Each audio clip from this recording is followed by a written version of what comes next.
BMC online कक्षा में आप सभी का स्वागत करता हूं। तो आज हम देखने वाले हैं नया लेसन जिसका नाम है प्राकृतिक संरचना सॉरी प्राकृतिक नैसर्गिक वनस्पति और वन्य जीव। तो अभी मैं स्क्रीन शेयर कर रहा हूँ।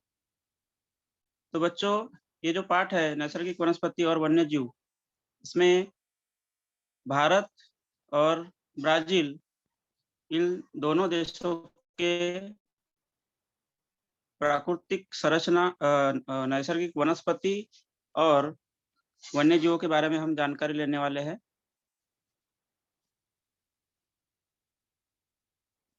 तो देखेंगे।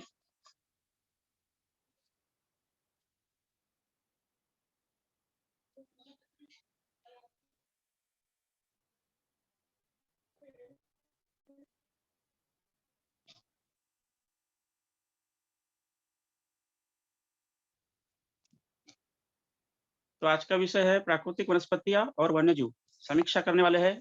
इस पाठ में आप ऑलरेडी इसके पहले पढ़ चुके हो। तो इस पाठ के महत्वपूर्ण मुद्दों पे हम आज चर्चा करेंगे। तो बच्चों, आपको शुरुआत में ही पाठ के आपको कुछ चित्र दिखाई दे रहे हैं। तो यहाँ पे कुछ चित्र आपके पहचान के भी लगे होंगे, जैसे ये वाला जो वृक्ष है, पेड़ आपको दिखाई दे रहा है, कैक्टस का है। ये हमने भारत में भी देखा है। राजस्थान के रेगिस्तानी प्रदेश में जनरली ये शुष्क वनस्पति प्रदेश में पाई जाने वाली वनस्पति है। तो दूसरा है ये वृक्ष जो दिखाई दे रहा है, आर्किड। तीसरे पिक्चर में आपको ये सागवान के पेड़ दिखाई दे रहे हैं, जिसको पतझड़ वाले वन में ज्यादातर ये पेड़ पाए जाते हैं।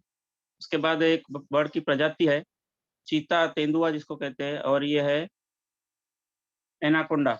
खास करके अमेजन नदी के मैदानी प्रदेश में ये जंगलों में पाया जाता है। तो बच्चों, ये सारे जो प्राणी आपको यहाँ दिखाई दे रहे हैं, ये सब ब्राजील के वन्य प्राणी हैं। खास करके ब्राजील में पाए जाते हैं, और कुछ प्रजातियां जो है वो भारत में भी पाई जाती है। तो दोनों देशों में पाए जाने वाले प्राणियों की जो समानता है, यहाँ पे आप देख सकते हो। जिस प्रकार ब्राजील में कुछ वन्य जीव पाए जाते हैं, वैसे ही भारत में भी पाए जाते हैं। तो सबसे पहले हम आज स्टार्ट करेंगे ब्राजील की वनस्पतियों के बारे में। तो आपको बच्चों कि ब्राजील की जो भू आकृति है, बहुत ही विविधता से भरी हुई है। और ब्राजील में कई ऐसी स्थान है जहाँ उच्च भूमि का प्रदेश है। तो वर्षा का जो प्रमाण है वो हर जगह पे अलग अलग दिखाई देता है। इसीलिए ब्राजील की वृष्टि में अंतर दिखाई पड़ता है। खास करके जो विषुवृत्तीय रेखीय प्रदेश है, जहाँ पे घने जंगल है, वहाँ पे साल भर वर्षा होती है। और जैसे जैसे विषुववृत्त रेखा से हम दूर दूर जाते हैं, वैसे वैसे वर्षा का प्रमाण जो है और समय जो है वो उसमें कमी आ जाती है। इसीलिए ब्राजील के प्रदेश में वनस्पतियों का जीवन काल बहुत ही कम होता है। तो जो शुष्क प्रदेश है वहाँ पे ज़्यादा वनस्पतियाँ नहीं दिखाई देती, लेकिन ब्राजील के जो वर्षा वन है, जो विषुवतीय रेखीय प्रदेश का जो भाग है, यहाँ पे बहुत ही घने जंगल है। और ये पूरे विश्व के लिए बहुत ही महत्वपूर्ण वन माने जाते हैं। इसको विश्व के फेफड़े भी कहा जाता है। इसके ऊपर आपको एक सवाल भी आता है कि ब्राजील के वनों को, जंगलों को विश्व के फेफड़े कहा जाता है। तो देखेंगे आगे कि जिस प्रदेश में वर्षा होती है वहाँ सदाहरित वन पाए जाते हैं। ब्राजील में जो वनों के प्रकार है, पहला प्रकार जो है वो सदाहरित वन। और सदाहरित वन मतलब जो हमेशा हरे भरे रहते हैं, जहाँ पे वर्षा का प्रमाण ज्यादा होता है, ऐसे प्रदेश में खास करके सदाहरित वन पाए जाते हैं। दूसरे प्रदेश जो है उसमें सीमित वर्षा होती है, तो वहाँ पे धीरे धीरे फिर वनों का घनत्व जो है वो कम हो जाता है। फिर वनों के स्थान पे जहाँ पे वर्षा बहुत ही कम है, वहाँ घास, झाड़ियाँ, कंटीली वनस्पतियाँ ज्यादातर पाई जाती है। जैसे भारत में राजस्थान के रेगिस्तान प्रदेश में, शुष्क प्रदेश में इस प्रकार की वनस्पतियाँ पाई जाती है। उसी प्रकार ब्राजील में भी कम वर्षा वाले प्रदेश में घास, झाड़ियाँ और कैटिली वनस्पतियाँ पाई जाती है। तो बच्चों, विश्व में सबसे अधिक वनस्पतियों की प्रजातियां जो है वो ब्राजील में है। सबसे ज्यादा और घनी और अलग अलग प्रकार की वनस्पतियां ब्राजील में पाई जाती है। इसमें सदाबहार, अर्ध सदाबहार और शुष्क, इस प्रकार से तीन भागों में इन वनस्पतियों का वर्गीकरण हम कर सकते हैं। सदाबहार वनस्पति मतलब अत्यधिक वर्षा वाले प्रदेश में घने जंगल पाए जाते हैं। अर्ध सदाबहार मतलब जहाँ पे वर्षा का प्रमाण कम है, शुष्क प्रदेश है, थोड़ा मध्यम वर्षा का प्रदेश है, वहाँ अर्ध सदाबहार वन पाए जाते हैं। और जहाँ पे बिल्कुल वर्षा नहीं होती या अवर्षण छाया का प्रदेश है, जैसे अनावृष्टि चतुर्भुज प्रदेश जो हमने इसके पहले देखा है, तो ऐसे प्रदेश में कैटिली झाड़ियों वाले जो पेड़ है, शुष्क झाड़ियों वाले, पत्तियों वाले, ये पेड़ ज़्यादातर पाए जाते हैं। आगे देखेंगे बच्चों, मानचित्र आपको पाठ्य पुस्तक में एक ग्राफ दिया है ब्राज़ील का। यहाँ पे मुख्य आकृति जो है इसमें प्रमुख वनस्पति और प्राणियों का वितरण दर्शाया गया है ब्राज़ील का। तो ब्राज़ील में हमने इसके पहले भी देखा है बच्चों कि ब्राज़ील में जो प्राकृतिक रचना है, भूभाग है, वो मुख्यतः 4 है। जैसे पहला गुइयाना उच्च भूमि, दूसरा है अमेज़न नदी का मैदान, ये प्रमुख प्राकृतिक विभाग है। तीसरा विभाग पेराना और परानी नदी का मैदान और चौथा विभाग है ब्राज़ील की उच्च भूमि। तो अलग-अलग प्राकृतिक रचना में पाए जाने वाले विविध प्रकार के प्राणी और वनस्पतियों का वितरण इस आलेख से हम समझ सकते हैं। ये जो यहाँ पे समुद्र सतह दिखाई दे रहा है, ये यहाँ से दूरी दिया है 3600 किलोमीटर, 2800, 200, 2000, 1200 और 400 किलोमीटर। तो जैसे-जैसे समुद्र सतह से हम दूर जाएँगे, वैसे-वैसे वहाँ पाए जाने वाले वनस्पतियों के प्रकार और वन्य प्राणियों में विविधता दिखाई देती है। तो सबसे पहले हम देखेंगे बच्चों कि ये जो ब्राज़ील की उच्च भूमि है, समुद्र सतह से इसकी दूरी कितनी है? पहले यहाँ से स्टार्ट करेंगे हम 0 से, तो 400 किलोमीटर ये जो दूरी है समुद्र सतह से, वहाँ इसको बोलते हैं गुयेना उच्च भूमि। तो यहाँ पे 0 से लेके 500, 1000, 2000 मीटर ये ऊँचाई है।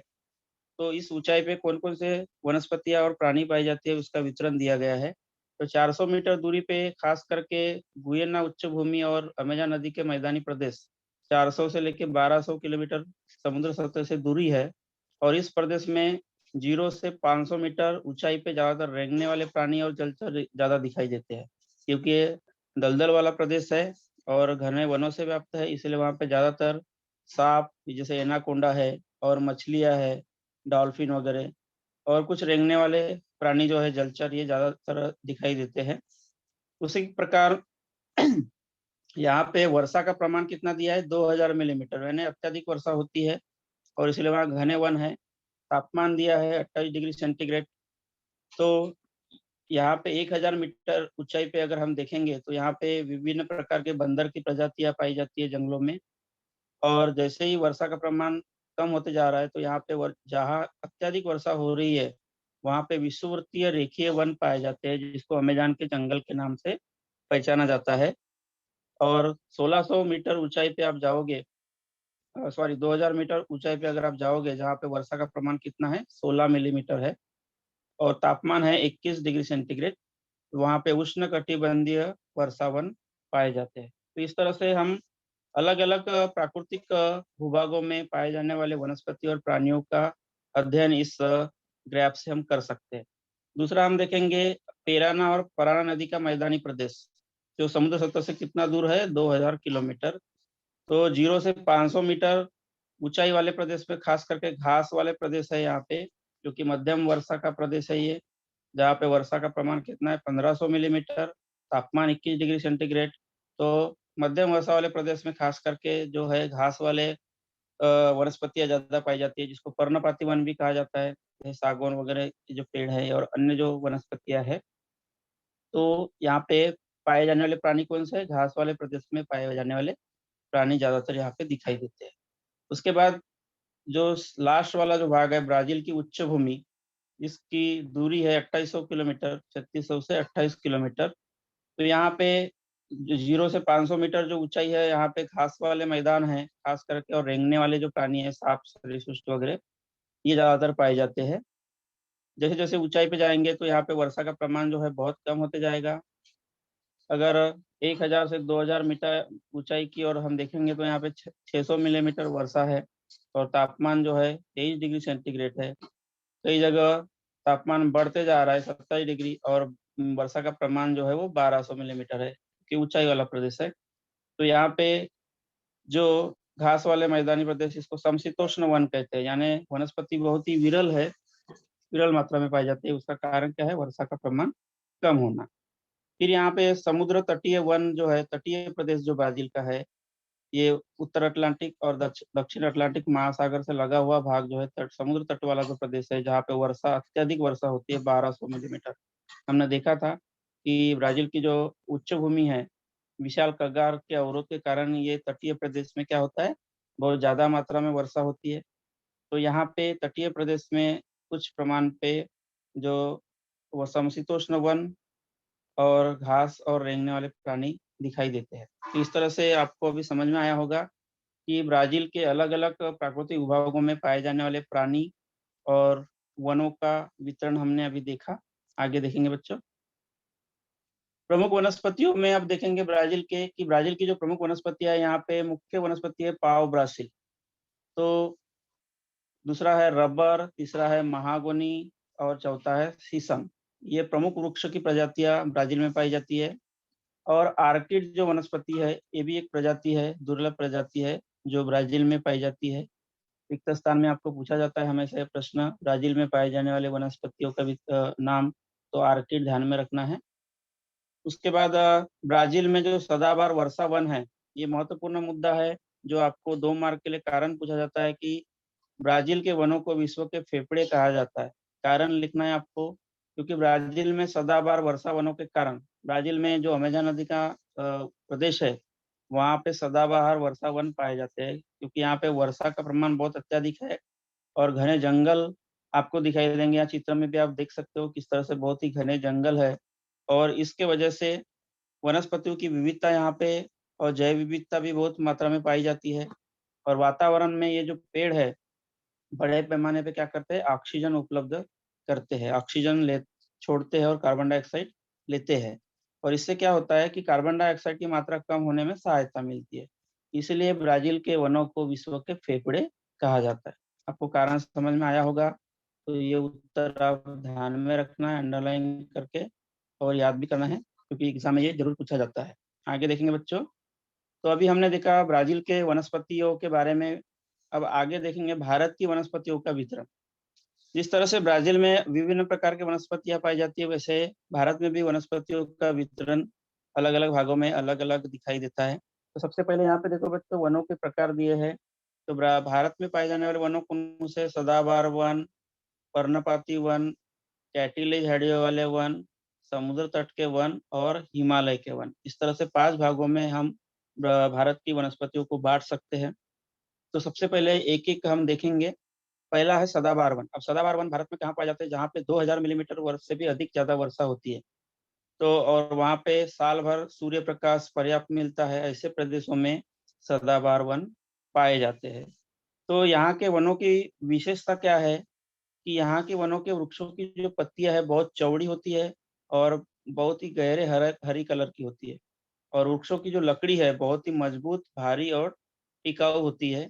फर्नीचर के लिए खास करके इसका उपयोग किया जाता है। अनेक प्रकार के बेल, लताओं की उपलब्धता इस जंगलों में पाई जाती है और सबसे ज़्यादा जैव विविधता यानी प्राणी, पक्षी इस वनों में ज़्यादातर पाए जाते हैं। तो ये हो गया सदाबहार वन। अब इन वनों में कौन-कौन से वृक्ष पाए जाते हैं, पेड़, ये आपको ध्यान में रखना है, क्योंकि रिक्त स्थान में आता है। तो महोगनी है, शीशम है और रबर, ये प्रमुख वनस्पतियाँ जो है वो सदाबहार वन में भारत में पाई जाती है। दूसरा वन प्रकार देखेंगे पर्णपाती वन, इसको पतझड़ वाले वन भी कहा जाता है, क्योंकि अ, इन वृक्षों की विशेषता क्या है कि ये अपने पत्तियाँ झाड़ देते हैं उष्णता कम करने के लिए। तो ये जो वन है, खास करके मध्यम वर्षा वाले प्रदेश, जहाँ पे वर्षा का प्रमाण कितना है, 1000 मिलीमीटर से 2000 मिलीमीटर वर्षा वाले प्रदेश में खास करके पर्णपाती वन पाए जाते हैं। इनकी विशेषता ये है कि ग्रीष्म ऋतु जो होता है, गर्मी के सीजन में वृक्षों की पत्तियाँ जो है वो झड़ जाती है, गिर जाती है। क्यों? ताकि वो बाष्पीभवन द्वारा पानी की कमी न हो, इसलिए पेड़ क्या करते हैं, वो सारे पत्ते गिरा देते हैं। तो उसको बोलते हैं पतझड़ वाले वन। पतझड़ वाले वनों में प्रमुख वनस्पति जो है वो सागौन है, जो रिक्त स्थान में आपको हमेशा पूछा जाता है। बाँस है, आपने देखा होगा हमारे आजू-बाजू प्रदेश में ही है। बरगद का पेड़ है, पीपल का पेड़ है। तो ये प्रमुख पेड़ जो है वो पर्णपाती वनों में आते हैं। तीसरा महत्वपूर्ण प्रकार देखेंगे कैटिले झाड़ियों वाले वन। तो कैटिले झाड़ी वाले वन जो है खास करके जहाँ वर्षा का प्रमाण 500 मिलीमीटर से भी कम है, जैसे राजस्थान के रेगिस्तानी प्रदेश है और महाराष्ट्र का कुछ प्रदेश है, ओरछन वाला प्रदेश। और जहाँ पे भारत में वर्षा बहुत कम होती है, ऐसे प्रदेशों में गर्मी ज़्यादा होने से वजह से और वर्षा का प्रमाण कम होने से यहाँ पे ज़्यादातर वनस्पतियों की जो पत्तियाँ है, वो आकार में छोटी होती है झाड़ियों वाले जो पेड़ है वो ज़्यादातर पाए जाते हैं, जैसे कि खैर है, बबूल का पेड़ है, खेजड़ी है, धृत कुमारी और रामबास। तो ये प्रमुख वनस्पतियाँ जो है वो कैटिले झाड़ियों के वनों में पाई जाती है। चौथा है समुद्र तट के वन।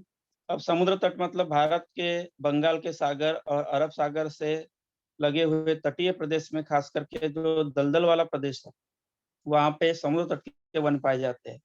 क्योंकि यहाँ की जो मिट्टी है वो क्षार युक्त होती है, नमकीन रहती है और जलवायु कैसी है, आर्द्र है। खास करके जो खाड़िया है, जैसे मुंबई में आपने खाड़िया देखी होंगी, तो खाड़ियों में जो वनस्पति है सुंदरी वृक्ष जिसको बोलते हैं, और पश्चिम बंगाल में आपने देखा होगा सुंदरबन, हमने इसके पहले देखा।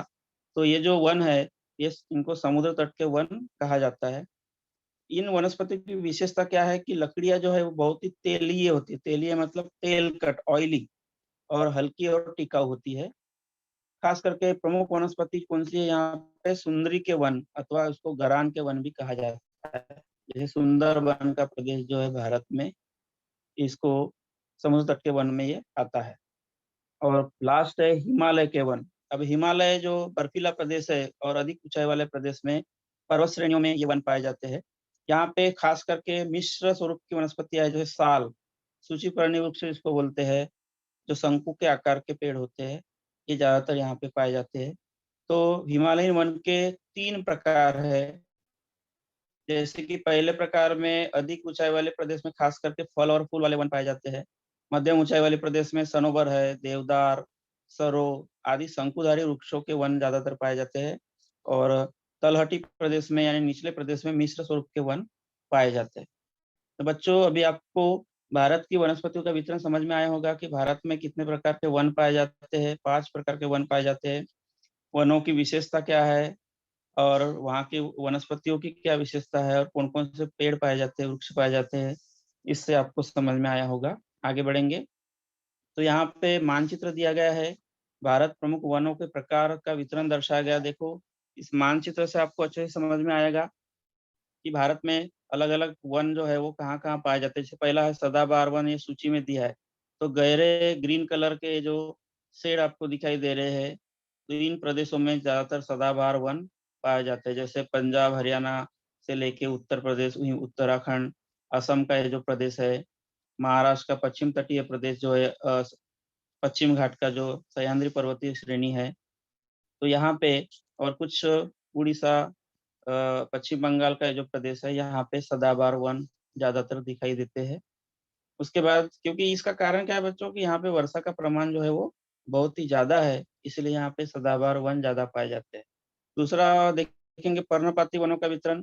पर्णपाती मतलब पतझड़ वाले वन, खास करके मध्यम वर्षा वाले प्रदेश जो है भारत में, जैसे केरल, कर्नाटक का जो भाग है, महाराष्ट्र का कुछ भाग इसमें आता है, राजस्थान का, गुजरात का कुछ भाग है, मध्य प्रदेश का है, उत्तर प्रदेश है। तो यहाँ पे वर्षा का प्रमाण कैसा है, मध्यम स्वरूप का है। और सबसे ज्यादा भारत में पर्णपाती वनों का जो क्षेत्र है वो ज्यादा दिखाई दे रहा है आपको, मानचित्र में समझ में आ सकता है। रिक्त स्थान में भी ये प्रश्न आता है कि भारत में सबसे ज्यादा वनों का प्रकार कौन सा है, वो पतझड़ वाले वन है। तीसरा है कैटिलेवन।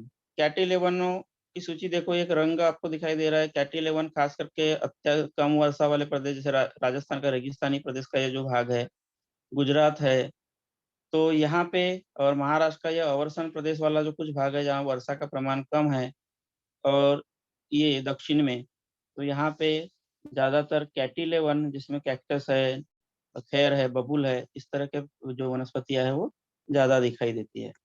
नेक्स्ट देखेंगे हिमालय के वन, जो ठंडा रेगिस्तान कहा जाता है हिमालय को, बर्फीला प्रदेश है। तो यहाँ पे हिमालयन के वन पाए जाते हैं। जैसे अभी हमने इसके पहले वितरण में देखा, 3 प्रकार के वनस्पतियां वहाँ पे, फल फूल, कुछ मध्यम ऊंचाई वाले जो वनस्पतियां, शंकुधारी वृक्ष जो है वो खास करके यहाँ पे पाए जाते हैं। और लास्ट है समुद्र तट के वन, जो तटीय प्रदेश है भारत का, पश्चिम बंगाल से लेके ये कन्याकुमारी तक का ये जो तटीय प्रदेश है, इधर पश्चिम घाट वाला जो तटीय प्रदेश है अरब सागर से लगा, तो यहाँ पे खास करके सुंदरी वृक्ष ज्यादातर पाए जाते हैं। ये सुंदरबन का जो प्रदेश आपको दिखाई दे रहा है पश्चिम बंगाल में, तो यहाँ पे सुंदरी वृक्ष या गरान के वन जो है वो ज्यादातर पाए जाते हैं। तो इस तरह से बच्चों आपको समझ में आया होगा। अभी हमने भारत के प्रमुख वनों के प्रकारों को देखा है। आगे बढ़ेंगे नेक्स्ट टॉपिक पे, वो है ब्राजील में पाए जाने वाले वन्य जीव। अभी हमने भारत और ब्राज़ील दोनों देशों के वनस्पतियों के बारे में जाना। अभी हम भारत और ब्राज़ील दोनों देशों के वन्यजीव के बारे में हम देखने वाले। तो वन्यजीवों के वितरण में ब्राज़ील में बहुत ही विविधता पाई जाती है, क्योंकि विश्व में किसी भी देश से ब्राज़ील में जो पाए जाने वाले वन्यजीव है वो बहुत ही अलग-अलग प्रकार के हैं। जैसे आपको रिक्त स्थान में ये प्रश्न आता है कि पेंटानल, ये जो दलदली प्रदेश है ब्राज़ील का, वहाँ पे विशाल एनाकोंडा पाया जाता है। बहुत ही बड़ा साँप की प्रजाति है, जो दलदली प्रदेश में ख़ास करके पाया जाता है। ये ध्यान में रखना है, ये हमेशा प्रश्न आता है। ब्राज़ील में उसके अलावा बड़े गिनी पिग पक्षी, मगरमच्छ, घड़ियाल, बंदर, प्यूमा, तेंदुआ आदि प्राणी भी पाए जाते हैं, जैसे हमने शुरुआत में देखा था। मछलियों की प्रजातियाँ भी है, जैसे सागर में पाई जाने वाली स्वॉर्डफिश और नदी में पाई जाने वाली प्रमुख प्रजाति कौन-सी है? पिराना। और मछली की प्रजाति में ख़ास करके गुलाबी डॉल्फ़िन जो है वो ब्राज़ील में अमेज़न के नदी में पाई जाती है। जिसका क्या कहते हैं? गुलाबी डॉल्फ़िन, उसका रंग भी गुलाबी होता है, पिंक कलर का। बहुत ऊँचाई पे उड़ने वाले बड़े आकार के कोंडोर पक्षी, ये पक्षियों की प्रजाति में ख़ास है यहाँ पे। विभिन्न प्रकार के अलग-अलग रंग-बिरंगी तोते पाए जाते हैं। मकाऊ, राजहंस आदि पक्षियों की प्रजातियाँ भी ब्राज़ील में पाई जाती है। उसी प्रकार दलदली प्रदेश में, घने जंगलों में वहाँ पे लाखों प्रकार के कीड़े-मकोड़े भी पाए जाते हैं। तो इस तरह से विविधता के कारण ब्राज़ील में वन्य जीवन जो है वो बहुत ही समृद्ध है। आपको प्रश्न भी आ सकता है कि ब्राज़ील में वन्य जीवन जो है बहुत समृद्ध है, कारण लिखिए। तो आप ये लिख सकते हो कि प्राणियों की विविधता है ब्राज़ील में, अलग-अलग प्रकार के वन्य प्राणी पाए जाते हैं। आगे देखेंगे बच्चों, ये जो मानचित्र आपको दिया है ब्राज़ील का, जहाँ पे ब्राज़ील में पाए जाने वन और वन्यजीवों का वितरण यहाँ पे दिखाई दे रहा है। जैसे ये पहला जो है विषुववृत्तीय वन जो है, ख़ास करके वर्षा वन कहा जाता है, और ये अमेज़न नदी के मैदानी प्रदेश में ज़्यादातर ये वन पाए जाते हैं। तो इस वनों में प्रमुख जो वन्य प्राणी हैं, जैसे एनाकोंडा है, यहाँ पे गिनी पिग हुए बड़े विशाल बर्ड है। उसी प्रकार कुछ अन्य प्रजातियाँ भी गिलहरी वगैरह है, कोंडोर है। तो ये जो पक्षियों की प्रजाति है, ये पाए जाते हैं। आपको मानचित्र में ये प्रश्न भी आता है कि वन्य प्राणियों का एक आधा वन्य प्राणी आपको दिखा सकता है, एनाकोंडा दिखाइए। तो देखेंगे आगे, उष्ण घास वाले प्रदेश जो है, जो थोड़े फीके ग्रीन कलर में है, जैसे सवाना प्रदेश है ब्राज़ील का, ये घास वाला प्रदेश है। तो यहाँ पे खास करके पक्षियों की प्रजाति और ये बर्ड की प्रजाति ज़्यादातर पाई जाती है घास वाले प्रदेश में। तीसरा प्रदेश है दलदल वाला प्रदेश, जैसे पंपास है, पेंटानल है। ये पेंटानल जो है खास करके दलदली वाला प्रदेश है, जहाँ पे एनाकोंडा पाया जाता है, घड़ियाल पाए जाते हैं। तो इस तरह से हम वितरण देख सकते हैं। फिर है उष्ण पर्णपाती वन जो है, उष्ण पर्णपाती वनों का भी वितरण यहाँ पे आपको दिखाई दे रहा है। कैटिले झाड़ी वाले वन, जहाँ पे कटिंगा प्रदेश में ज़्यादातर कटीले झाड़ी वाले वन पाए जाते हैं, क्योंकि यह वर्षण वाला प्रदेश है, वर्षा का प्रमाण कम है। और कुछ समशीतोष्ण वन है, जैसे घास वाले प्रदेश, पंपास जो है, वो सबसे महत्वपूर्ण घास वाला प्रदेश है ब्राज़ील का, पंपास है, सवाना है। तो मानचित्र में ये स्थान ज़रूर पूछ जाते हैं बच्चों, ये ध्यान में रखना है। पंपास है, पेंटानल है, सवाना है और कटिंगा और अमेज़न नदी का मैदान, ये जो प्रदेश है खास करके मानचित्र में आपको पूछे जाते हैं। यहाँ पे एक उदाहरण भी मैंने आपको दिखाया हूँ मानचित्र में किस तरह से प्रश्न पूछा जाता है। जैसे देखो, प्रश्न इस तरह से आएगा आपको 4 मार्क के लिए कि दिए गए मानचित्र की रूपरेखा में चिन्हों के साथ निम्नलिखित का नाम लिखिए और सूची बनाएँ। चिन्ह भी दिखाना है और सूची के साथ आपको मानचित्र में स्थान दिखाना पड़ता है। तो पहला देखेंगे सुनहरा तामीरिन। तो सबसे पहले आपको जो स्थान दिखाना है उसके लिए आपको सूची बनाना है। बॉक्स में आपको प्रश्न में जैसे 1 नंबर पे सुनहरा तामीरिन दिखा है, तो यहाँ पे 1 नंबर डालना है। बॉक्स बनाना है, बॉक्स में एक सिंबल देना है उसको, जिसकी सहायता से हम आसानी से पहचान सकें, और फिर नाम लिखना है सुनहरा तामीरिन। अब ये कहाँ पे पाया जाता है? ब्राज़ील के जिस प्रदेश में पाया जाता है वहाँ पे ये जो सिंबल आपने दिया है वो यहाँ पे दिखाना है। तो ब्राज़ील में सुनहरा तामीरिन पाया जाता है। देखो यहाँ पे मानचित्र में हमने देखा, ये सुनहरा तामीरिन है। इस तरह से मानचित्र आपको भरना है, 4 मार्क है इसके ऊपर। दूसरा है एनाकोंडा, तो यहाँ पे 2 नंबर पे आपको सूची में दिखाना है, एनाकोंडा का एक सिंबल देना है। सिंबल आप दूसरा भी दे सकते हो, ऐसा ही होना ऐसा नहीं है, और नाम लिखना ज़रूरी है यहाँ पे एनाकोंडा। अब 2 नंबर पे पूछा गया तो 2 नंबर यहाँ पे रखो, जहाँ पे एनाकोंडा पाया जाता है, ब्राज़ील में कहाँ-कहाँ एनाकोंडा पाया जाता है। वो सिंबल यहाँ पे लगाइए। यहाँ पे भी पाया जाता है पेंटानल प्रदेश में, और नाम लिखना है एनाकोंडा। देखो ब्राजील के मानचित्र में हमने एनाकोंडा देखा था, यहाँ पे एक अमेजन नदी के प्रदेश में और पेंटानल प्रदेश में एनाकोंडा पाया जाता है। तो सेम वैसे ही आपको इस मानचित्र में दिखाना है। उसके बाद कोंडोर बर्ड की प्रजाति है तीसरा नंबर पे आपको कोंडोर लिखना है, एक सिंबल देना है। अब ये पक्षी की प्रजाति कहाँ पे पाई जाती है? ब्राजील के उत्तरी भाग में। जो हमने देखा था ये देखो कोंडोर बर्ड है। और चौथा हमने देखा था गुलाबी डॉल्फिन, जो ब्राजील की फेमस मछलियों की प्रजाति है। तो नंबर 4 पे गुलाबी डॉल्फिन, प्लस का चिन्ह यहाँ पे दे सकते हो। तो ये गुलाबी डॉल्फिन यहाँ पे पाई जाती है ब्राजील में। जहाँ पे ये पाई जाती है वहाँ पे स्थान दिखाना जरूरी है एकदम। जो मानचित्र में आप देख सकते हो, यहाँ पे देखो गुलाबी डॉल्फिन का लोकेशन कहाँ पे है, सेम इसी जगह पे आपको दर्शाना है। तो ये 4 मार्क का जो प्रश्न है बहुत ही इंपॉर्टेंट प्रश्न है, जो आपको मानचित्र के लिए आता है, और ये प्रश्न बोर्ड एग्जाम में भी आ चुका है। तो इसके तरफ ध्यान रखना। गुलाबी डॉल्फिन वाला जो प्रश्न है वो बोर्ड एग्जाम में आया हुआ है। आगे बढ़ेंगे बच्चों। अब ब्राजील की कुछ पर्यावरणीय समस्या भी है।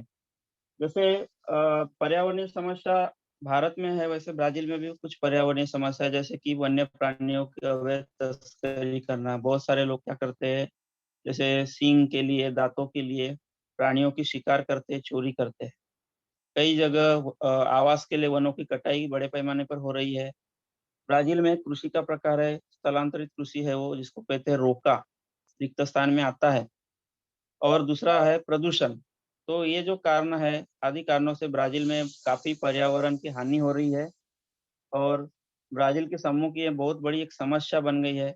इसके कारण बहुत सारी स्थानीय जो प्रजातियां है वनस्पति और वन्य प्राणियों की, वो विलुप्त होने के कगार पे है। तो इसके ऊपर उपाय करना जरूरी है। अब ये स्थलांतरित कृषि रोका क्या है, आपके पाठ्य पुस्तक में दिया है, आपको 1 मार्क के लिए प्रश्न आ सकता है। तो ब्राजील में स्थलांतरित कृषि को रोका कहते हैं। स्थलांतरित कृषि मतलब एक जगह एक बार कृषि खेती की तो दूसरे साल वहां पे खेती नहीं की जाती, जगह बदल दी जाती है, ऐसे खेती को स्थलांतरित कृषि कहते हैं। तो यहाँ पे वनों से आच्छादित भूमि को क्या करते हैं, काट दिया जाता है वह पेड़ों को, और वहां पे पेड़ पत्ते को जला के भूमि खाली कर दी जाती है, और उस खाली भूमि में फिर कुछ सालों तक खेती की जाती है। निर्वाह तरह की कृषि, मतलब खाली पेट भरने के लिए। बाद में वो स्थान छोड़ दिया जाता है और दूसरे स्थान पे सेम वैसी प्रक्रिया की जाती है। इससे क्या हो रहा है कि ब्राजील में वनों की अवैध कटाई हो रही है, और इसके कारण ब्राजील में पर्यावरणीय समस्या उत्पन्न हो गई। इस पे आपको बड़ा क्वेश्चन भी आ सकता है बच्चों, कि ब्राजील की प्रमुख पर्यावरणीय समस्या बताइए। तो इस तरह से ये पॉइंट ध्यान में रखना है। आगे बढ़ेंगे। अब जिस तरह से ब्राजील में हमने वन्य जीवन के बारे में जानकारी देखी है, वैसे ही हम भारत में पाए जाने वाले वन्य जीवन के बारे में हम जानकारी लेंगे। तो भारत एक विशाल प्राकृतिक प्रदेश है, और प्राणी में बहुत सारी पाई जाती है। तो देखेंगे कि भारत के जो उष्ण और नम प्रदेश है, जहाँ पे ताप है, बारिश का प्रमाण थोड़ा ज्यादा है, तो ऐसे प्रदेश में हाथी की प्रजाति ज्यादा पाई जाती है, सींग वाला गेंडा पाया जाता है। मानचित्र में आता है, तो असम में खास करके पाया जाता है, ये ध्यान में रखना है। राजस्थान के रेगिस्तान में खास करके जंगली गधे, जिसको घुड़खर कहा जाता है, और ऊंट की प्रजाति पाई जाती है। हिमालय का जो बर्फीला प्रदेश है, वहाँ पे हिम तेंदुए, बर्फीले प्रदेश में पाए जाने वाले तेंदुए, चमरी जिसको याक कहा जाता है, ये प्रमुख वन्य प्राणी पाए जाते हैं। जो प्रायद्वीप पठारी प्रदेश है भारत का, उसमें जंगली भैंसा, अनेक प्रकार के हिरण, मृग, बंदर की प्रजातियां पाई जाती है। तो ये प्रमुख प्राणियों की जो है जानकारी आप ध्यान में रखना है। विश्व में केवल भारत ही ऐसा देश है जहाँ पे बाघ और सिंह दोनों पाए जाते हैं। नदियों के क्षेत्र में, खाड़ियों में और तटीय प्रदेशों में कुछ सरीसृप जैसे है, कछुए है, मगरमच्छ की प्रजाति है, घड़ियाल है, आदि प्राणी पाए जाते हैं। तो आपको समझ में आया होगा कि भारत में किस तरह से वन्य प्राणी कहाँ-कहाँ पाए जाते हैं, इसका वितरण भी हम देखेंगे। कुछ वनों में पंछियों की प्रजाति भी पाई जाती है, जैसे मोर है, राजस्थान में खास करके वनों में ये मोर पाया जाता है। किलकिला पक्षी जिसको चिरैया बोलते हैं, तीतर है, कबूतर है, रंग-बिरंगी तोते हैं। आर्द्र भूमियों में बत्तख, बगुले, सारस और घास वाले प्रदेशों में गोडावन पक्षी पाया जाता है। तो ये प्रश्न आपको परीक्षा में आता है बच्चों, इसलिए मैं अंडरलाइन किया हूँ, हाईलाइट कि घास वाले प्रदेश में पाया जाने वाला पक्षी की प्रजाति कौन-सी है? वो है गोडावण, जो भारत में पाया जाता है। भारत वन्य प्राणियों की विविधता के लिए जाना जाता है क्योंकि प्राकृतिक रचना जो है भारत की बहुत ही काफ़ी बड़ी है। वनों के प्रमाण भी अलग-अलग भागों में अलग-अलग पाए जाते हैं, इसलिए वहाँ पे पाए जाने वाले वन्य प्राणी जो है वो विविध प्रकार के दिखाई देते हैं। अब देखेंगे भारत की पर्यावरणीय समस्याएँ। जिस तरह से ब्राज़ील में पर्यावरणीय समस्या है, वैसे हर देश में और भारत में भी वही पर्यावरणीय समस्या आपको दिखाई देगी। जैसे प्रदूषण होता है, कारखानों का प्रदूषण है, मानव द्वारा किया जाने वाला प्रदूषण, तस्करी, वन्य प्राणियों की चोरी होना, शिकार करना, वनों की कटाई, इसकी वजह से अनेक प्रजातियाँ हैं भारत से लुप्त हो चुकी है। जैसे चीता है, चीते की शिकार की जाती है, इसके कारण इसकी प्रजाति जो है विलुप्त होने के कगार पे है। तो इसके लिए भारत सरकार ने वन्य प्राणियों की सुरक्षा करने के लिए और वनों के संवर्धन के लिए क्या किया है, कुछ उपाय योजना की है, जैसे राष्ट्रीय उद्यान और वन्य प्राणियों के लिए, पक्षियों के लिए राष्ट्रीय अभयारण्यों की स्थापना की गई है और बहुत सारे वनों को संरक्षित किया गया है, जिससे वहाँ पे आम कोई व्यक्ति जा नहीं सकता। ये सब क्यों किया गया है? ताकि वन्य प्राणियों की सुरक्षा हो सके। तो बच्चों आपको समझ में आया होगा भारत और ब्राज़ील के वन्य प्राणियों के बारे में, जो जानकारी मैंने अभी दिया है। आगे बढ़ेंगे, यहाँ पे भारत का मानचित्र आपको दिखाई दे रहा है और भारत के अलग-अलग प्रदेशों में कौन-कौन से प्राणी पाए जाते हैं। इसका वितरण आपको दिया है, जो आपको मानचित्र भरने के काम आएगा। जैसे पहला दिया है बंगाल का बाघ, जिसको बंगाल टाइगर कहा जाता है, खास करके पश्चिम बंगाल के ये क्षेत्र जो है, सुंदरबन वाला जो प्रदेश है, यहाँ पे बंगाल टाइगर पाया जाता है। तो ये ध्यान में रखना है, बहुत ही इंपॉर्टेंट क्वेश्चन है। दूसरा है गोडावण पक्षी, मालढोक पक्षी जो है जैसे राजस्थान है, गुजरात है, महाराष्ट्र है, कर्नाटक है, तो यहाँ पे ये पक्षी पाया जाता है। तीसरा है ऑलिव रिडले कछुआ, तो ये कछुए की प्रजाति जो है दिखाई दे रही है आपको तटीय प्रदेश में भारत के। चौथा है एक सींग वाला गेंडा, ये मानचित्र में हमेशा पूछा जाता है, तो ये असम में पाया जाता है, एक सींग वाला गेंडा, तो ये ध्यान में रखना है बच्चों। उसके बाद बारहसिंगा जो है, ये हिरन की प्रजाति है, तो ये खास करके पंजाब, हरियाणा प्रदेश, यहाँ पे आपको ये जो दिखाई दे रहे हिरन की जो प्रजातियाँ है, भारत में पाई जाती है। उसके बाद है सिंह है, शेर की प्रजाति है, तो यहाँ पे दिखाई दे रहा है आपको, ये रहा गुजरात में कुछ गिर वन है, वहाँ पे सिंह पाए जाते हैं, खास करके फेमस है ये वन गुजरात का। मध्य प्रदेश के मेलघाट व्याघ्र प्रकल्प है, वहाँ पे भी पाए जाते हैं। उसके बाद है गंगा की डॉल्फिन, आपको मालूम है अभी हमने दिखाया तो गंगा नदी के अ, मैदान वो जो नदी का क्षेत्र है वहाँ पे ये गंगा की डॉल्फिन पाई जाती है। जैसे ब्राज़ील में गुलाबी डॉल्फिन हमने देखा वैसे ही गंगा की डॉल्फिन जो है भारत में फ़ेमस है। उसके बाद घड़ियाल है, कुछ दलदली प्रदेश में मगरमच्छ की प्रजाति भी पाई जाती है। ये देखो जो दलदली प्रदेश है, तटीय प्रदेश, मगरमच्छ है और नीलगिरी की ताहिर बकरी, ये जो है केरल में पाई जाती है। तो इस तरह से इस मानचित्र से आप आसानी से समझ सकते हो कि भारत में कहाँ पे वन्य प्राणी पाए जाते हैं। आगे बढ़ेंगे बच्चों। तो अभी हमने जो चर्चा की है अभी तक, तो भारत और ब्राज़ील इन दोनों देशों में पाए जाने वाले प्रमुख प्राणी और पक्षी कौन से हैं? इसका तुलनात्मक हम एक बार विश्लेषण देख लेते हैं कि भारत में कौन से प्राणी पाए जाते हैं। जैसे बाघ है, सिंह है, एक सींग वाला गेंडा, हिरन, मोर और गोंडावन। तो ये प्रमुख वन्य प्राणी और पक्षी है। तो ब्राज़ील में हमने देखा anaconda, guinea pig, Puma, Macau और राजहंस, ये यहाँ के प्रमुख वन्य प्राणी हैं। स पर्यावरणीय समस्या जो है दोनों देशों में सेम है, इसके ऊपर आपको तुलनात्मक एक प्रश्न आ सकता है कि ब्राज़ील और भारत में कौन-कौन सी पर्यावरणीय समस्या आती है। तो कॉमन समस्या है जैसे तस्करी, वन्य प्राणियों की तस्करी करना, निर्वनीकरण यानी वनों की कटाई, प्रदूषण और चौथा है पर्यावरण का बढ़ता ह्रास, पर्यावरण की काफ़ी हानि हो रही है। तो ये कॉमन समस्या दोनों देशों में है। तो बच्चों आपको समझ में आया होगा, अब आगे बढ़ेंगे बच्चों। आपके पाठ्यपुस्तक में सूची में शुरुआत में ही मुखपृष्ठ के बाद ये चित्र दिखाई दे रहे हैं, जो भारत और ब्राज़ील के विविध प्राणी और वनस्पतियों का वितरण दर्शाते हैं। जैसे यहाँ पे गंगा की डॉल्फिन का चित्र आपको दिखाई दे रहा है, जो भारत में पाई जाती है। अमेज़न नदी के नदियों में पाई जाने वाली जो मछली की प्रजाति है, वो गुलाबी डॉल्फिन आपको दिखाई दे रहा है। रबर भारत में उसका और ब्राज़ील में भी पाया जाता है। धृत कुमारी जो है वो भारत के कैटिले प्रदेश में पाई जाती है। खैर का वृक्ष जो है भारत के शुष्क वनों में पाया जाता है। नीलगिरी जो है ये पतझड़ वाला वनों में पाई जाती है। महोगनी है, एक सींग वाला गेंडा जो असम में पाया जाता है। नीलगिरी केरल में पाई जाती है। गोडावन पक्षी जो घास वाले प्रदेश में पाया जाता है भारत में।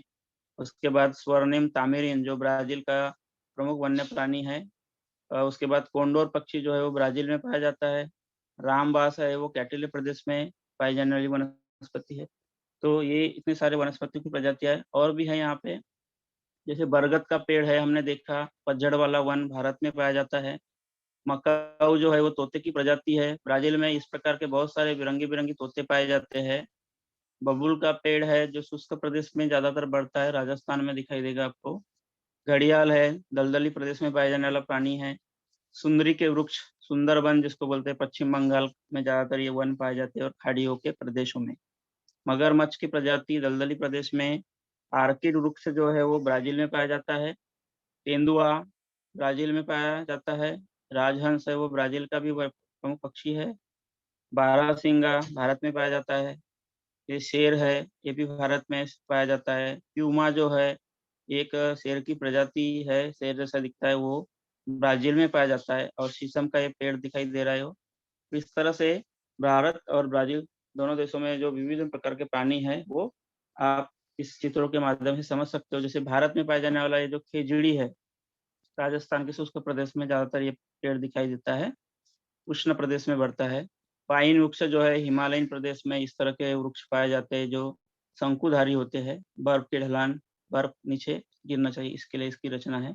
देवदार वृक्ष जो है ब्राज़ील में पाया जाने वाला प्रमुख वृक्ष है। पाओ ब्रासिल है, ये भी ब्राज़ील का एक प्रमुख पेड़ की प्रजाति है। तो आगे देखेंगे बच्चों, वन्य प्राणी में एनाकोंडा आपने देखा जो ब्राज़ील अमेज़न के नदियों के भाग में ज़्यादातर दलदली प्रदेश में, पैंटानल प्रदेश में हमने देखा एनाकोंडा पाया जाता है। मकाऊ जो है वो विविध प्रकार के रंग-बिरंगे तोते जो है, वो ब्राज़ील की एक विशेषता है, ब्राज़ील में पाए जाते हैं। ये गंगा की डॉल्फ़िन जो है, गंगा नदी में ज़्यादातर पाई जाती है और ये अमेज़न नदी की गुलाबी डॉल्फ़िन जो है, वो अमेज़न नदी में ब्राज़ील में पाई जाती है। तो आगे बढ़ेंगे, इस तरह से पाठ आपको समझ में आया होगा। कुछ स्वाध्याय वाले प्रश्न हम देखेंगे, जैसे इस पाठ पे आपको कुछ प्रश्न भी आ सकते हैं, जैसे सही विकल्प में से दिए गए विकल्प में सही विकल्प चुनकर वाक्य पूर्ण कीजिए। जैसे कि भारत के रिक्त स्थान राज्य में कटीले झाड़ी वाले वन पाए जाते हैं। तो भारत में कौन-सा ऐसा प्रदेश है जहाँ पे कटीले झाड़ी वाले पाए जाते हैं? तो वो उत्तर क्या है? राजस्थान, जो ग्रीन कलर में आपको दिखाई दे रहा है। क्योंकि राजस्थान का प्रदेश कैसा है? शुष्क प्रदेश है, वर्षा का प्रमाण कम है, इसलिए वहाँ पे कटीले झाड़ी वाले वन पाए जाते हैं।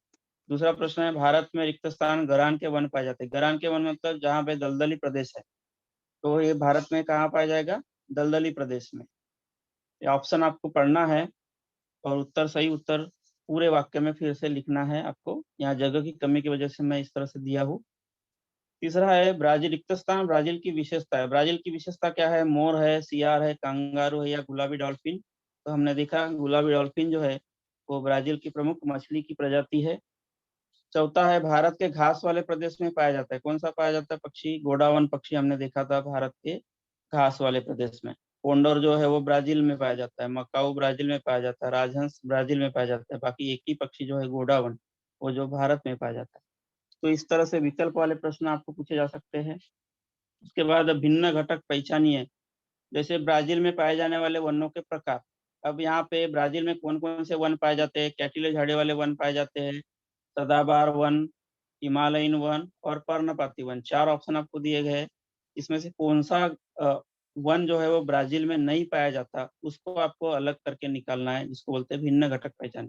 तो जो हिमालयन वन जो है वो भारत में पाए जाते हैं, तो बाकी के वन जो है वो ब्राज़ील में पाए जाते हैं। तो भिन्न घटक क्या है? हिमालयन वन, तो उसको आपको उत्तर में लिखना है। दूसरा है भारत के संदर्भ में। अब भारत के संदर्भ में एक चीज़ बताइए, जैसे गरान के वन, भूमध्य सागरीय वन, कैटिले झाड़ियों वाले वन और विषुववृत्तीय रेखीय वन। तो भारत में हमने देखा कि भारत में गरान के वन है, दलदली प्रदेश में भूमध्य सागरीय वन पाए जाते हैं, कैटिले झाड़ी वाले भी वन पाए जाते हैं।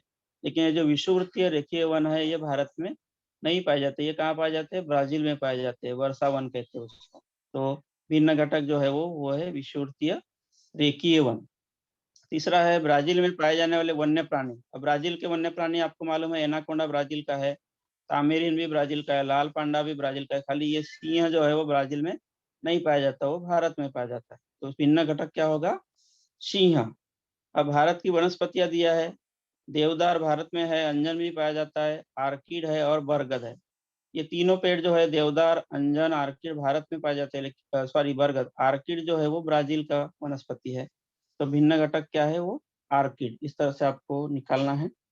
पांचवा है हिमालय के वनों के वृक्ष। अब हिमालय में पाने जाने वनों के वृक्ष कौन कौन से? जैसे पाइन है, पीपल है, देवदार और फर। 4 पर्याय आपको दिए गए हैं।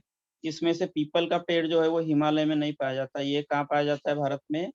जो पतझड़ वाले प्रदेश है वहां पे पाया जाता है। तो यहाँ पे भिन्न घटक जो है वो पीपल है। तो इस तरह से आपको भिन्न घटक पहचानने वाला प्रश्न आप पहचान सकते हो। कुछ जोड़िया मिलाए वाले प्रश्न भी आपको आ सकते हैं, जैसे सर सदाबहार वन। 5 मिनट बाकी है सर। हाँ सर, सदाबहार वन, पर्णपाती वन, तटीय वन और हिमालयन वन। तो यहाँ पे सदाबहार वनों की जोड़ी आपको लगाना है। सदाबहार वन कहाँ पाए, कौन सा है, और वन्य की वनस्पति की प्रजाति। तो इस तरह से आप जोड़ियां लगा सकते हो। सदाबहार वन पाओ ब्रासिल, ये प्रमुख वनस्पति है। पर्णपाती वन में सागौन है, तटीय वन में सुंदरी, हिमालयन वन यानी देवदार और कैटिले झाड़े वाले वन खेजड़ी। तो बच्चों कुछ एक वाक्य वाले प्रश्न भी आपको आ सकते हैं, तो इसका आपको तैयारी करना है। भौगोलिक कारण में आपको पूछा जा सकता है कि ब्राजील के सदाबहार वनों को विश्व का फेफड़े क्यों कहा जाता है, ये हमने देखा है। भारत के वन्य प्राणियों की संख्या दिन ब दिन क्यों कम हो रही है, कारण लिखिए। प्रदूषण, ये जो समस्या देखे हमने, पर्यावरणीय समस्या। विस्तार से उत्तर में भारत और ब्राजील में कौन कौन सी पर्यावरणीय समस्या का सामना करना पड़ता है, ये प्रश्न आ सकता है। बहुत ही इंपॉर्टेंट प्रश्न है। तो बच्चों धन्यवाद। आपको समझ में आया होगा। किसी को कुछ इस भाग पे सवाल पूछना हो तो जरूर पूछिए। किसी को सवाल पूछना है?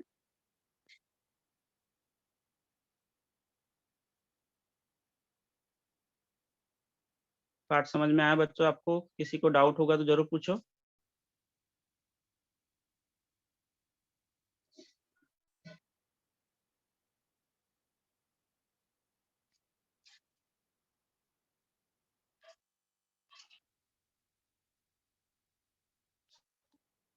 किसी को कुछ समस्या है बच्चों?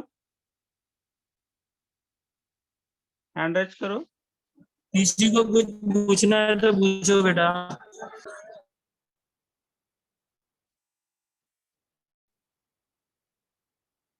किसी को कुछ पूछना है तो हाथ उठाओ बेटा।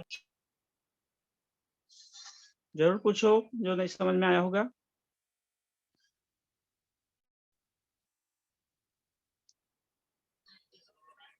सचिन शर्मा माइक चालू करो।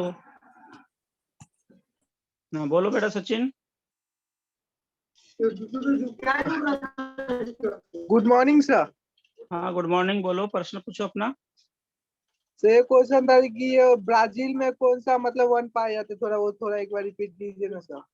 ब्राजील में वनों के प्रकार देखा अपना, सदाबहार वन पाए जाते हैं, जो अमेजन नदी के मैदानी प्रदेश, जो विषुववृत्तीय रेखीय वन कहा जाता है, उसको सदाबहार वन। फिर अर्ध सदाबहार, जो कम वर्षा वाला प्रदेश है, मध्यम वर्षा, और शुष्क वन। 3 ही प्रकार के वन ब्राजील में पाए जाते हैं बच्चों। पाठ्य पुस्तक में आपको जो मानचित्र दिया है वनों के प्रकार वन्य प्राणियों में, उसमें आप देख सकते हो ब्राजील में कहाँ का वो वन पाए जाते हैं। तो सदाबहार वन जो है अमेजन नदी का मैदानी प्रदेश जो है, वहाँ पे ग्रीन कलर में आपको दिखाई दे रहा है। तो आप उसमें समझ सकते हो। ठीक है, ये देखिए, ये सदाबहार वनों का प्रदेश है, ये अर्ध शुष्क वनों का प्रदेश है, और ये शुष्क प्रदेश, कटिंगा का प्रदेश जो है। समझ में आया?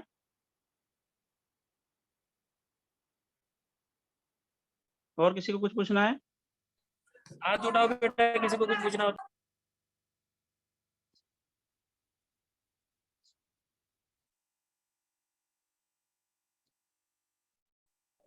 ठीक है सर, लेक्चर फिनिश करते सर।